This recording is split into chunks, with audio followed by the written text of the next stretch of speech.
Hello and welcome to Creators Corner, the talk show where I spotlight student creators on Longwood University's campus, and I'm your host, McKayla Williams. Today is a very special episode with a very special guest because she is my first guest. So let's get right into it.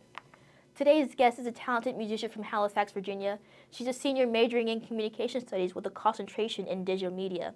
She started writing music just at the age of 14 years old and used to post covers and original music on YouTube. One of those videos even racked up over 76,000 views back in 2020.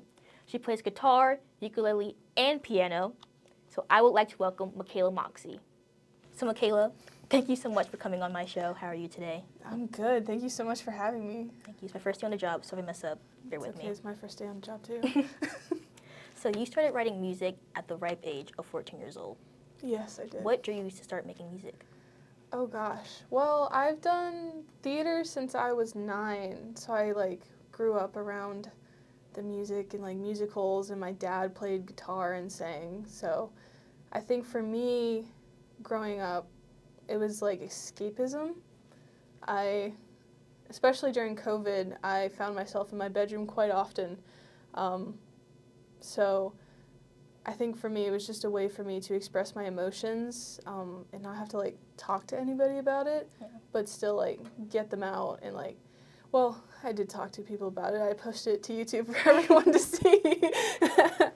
Yeah, but I think I just grew up around it, and I use it as a form of escapism. Speaking of YouTube, you would post covers and original music, and you also had a video blow up with 76,000 views in 2020. So how did that early recognition shape your confidence as an artist? Gosh, you write good questions. I think when I first started posting to YouTube, it was definitely just a way for me to enjoy what I do, because everyone else was posting to YouTube, so I was like, oh, I'll do it too. And then right after quarantine hit, I posted a cover of a song, and someone was like, how did you play it? I was like, how did I play it?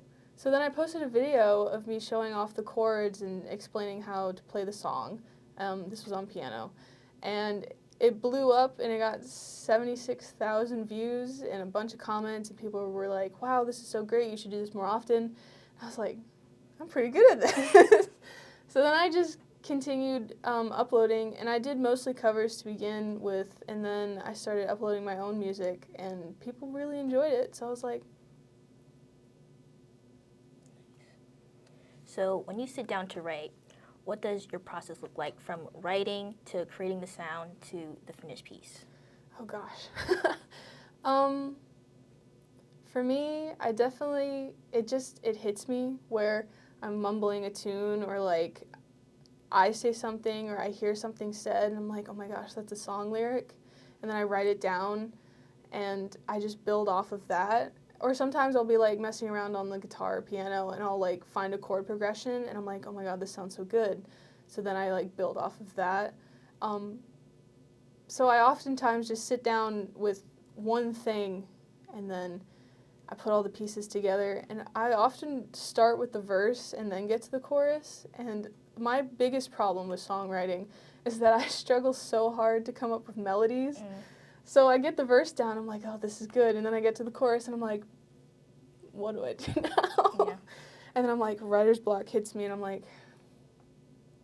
So you prefer acoustic bare bone sound. What is it about the stripped down style that speaks most to you than full production? I think for me it's personal taste, as well as when I first started writing, I didn't know how to use GarageBand and all that, so I was left to my own devices of my keyboard and guitar. But now I listen to a lot of indie folk and stripped down pop, so I think my writing is a reflection of the stuff I listen to now. And even though now I know how to use GarageBand and my fiancé is an audio engineer and he knows how to do all of it, I think I've just grown so attached to acoustic and the bare bones, just me, one take and a microphone, that I don't know if I could ever change. So you're writing and producing a 10-song album in 8 weeks. which sounds like a very tedious assignment project for you. I don't know what I got myself into. How are you going to approach such an ambitious project, and what are you hoping to get out of it? How I've structured my 8 videos that I'll be doing on it is I'm just going to start from the beginning of my process. So I'll start with me sitting down with a keyword and writing a song and showing off how I do that whole process. And I plan to do videos explaining to people how to use like DAWs, which are digital audio workstations and all that. So like people that are at home in their bedrooms and have nothing else to do have the opportunity to build their careers. So I plan to do episodes where I explain that, and then I'll explain like how to actually like release your music to like Spotify and Apple Music, because you have to have like a record label, but there's like free online or like cheap online alternatives to having a record label so you can produce and release your own music. So I'm kind of going to go through the whole thing of like where I began and where I am now, I guess, because I have done all of that. And at the end, I do plan to release the whole album if it's good. I plan to release the whole thing for everyone to hear. So. Nice. So who or what inspires your lyrics and melodies, and how have those influences evolved since you started? Now, I think a lot of influence comes from artists like Noah Kahan and Bren and Harrison Bowe, which some of those aren't as big as Noah Kahan. But a lot of my inspiration comes from those kind of folky sounds. I think back in the day, I was just writing with a guitar. I don't think I had very much inspiration. I found a melody that sounded good, and I just started writing. So it is interesting to see how I have evolved since I was 14 to now, because I definitely do take inspiration, and a lot of my lyrics are inspired by like actual things that happened to me, or I recently wrote about my fiance quite a bit because he's my only happy music. As a senior communication studies major, how do you balance your coursework, campus life, and creating music at such a high level? I don't. I think when I came to college, I hit a huge like block, because I was living in a dorm and I only brought my guitar to school, and I was so busy with class that I didn't touch it for months, and that turned into years where I didn't really record covers or anything. I haven't posted to YouTube in 4 years. Wow. Since coming to college, I haven't done it. You like that sometimes. Yeah.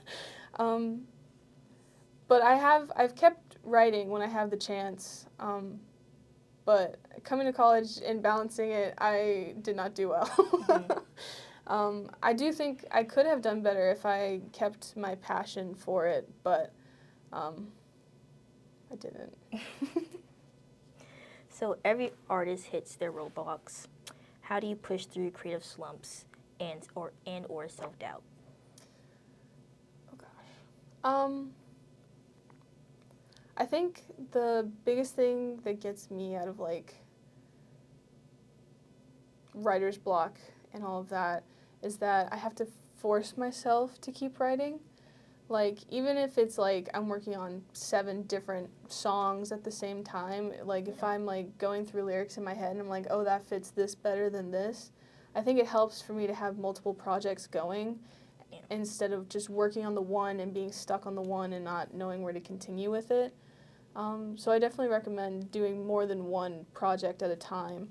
Self-doubt, I have a lot of that. I think every song I've ever written, I'm like, this is awful and no one's ever going to want to listen to this. And it's like the worst piece of music that's ever hit the entertainment industry. Yeah. And then I upload it, or I've recently started uploading to TikTok again. And people are like, you are a lyrical genius. Like, these are so powerful and all that. And I'm like, huh, people do like what I write. Yeah. And I think Because when the people around you were like, this is so good, this sounds great, you're like, you're just saying that because Yeah. you love me. Yeah. But having, like, people that have, like, No musical experience. musical experience or, Yeah. like, no attachment to you, being Yeah. like, this is really good, I think that is what really brings, like, confidence out of you and Yeah. gets rid of that self-doubt. And my last question for you, after this 10-song album and graduation, what are your plans as a singer and songwriter? Gosh. I don't think the tour life is for me.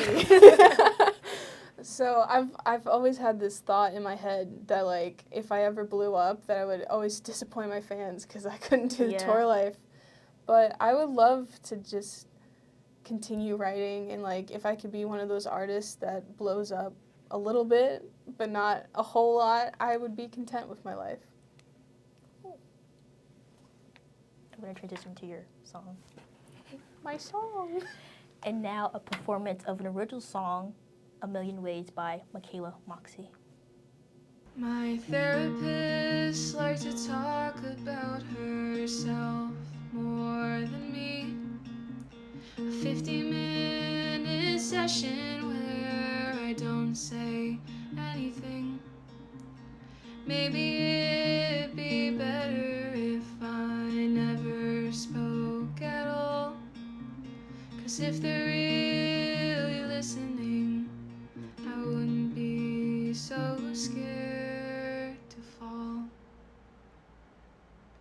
'Cause I've been shaped in a million ways, but none of them have ever felt like me. And I can't take another fucking mistake that makes me regret saying anything. Okay, I'm going to do my outro now. I ate that up. McKayla, thank you so much for joining me today on Creators Corner. I greatly appreciate it. Thank you so much for having me. Thank you. This was a blast. If you enjoyed this episode of Creators Corner, be sure to like, comment, and subscribe so you don't miss the next one.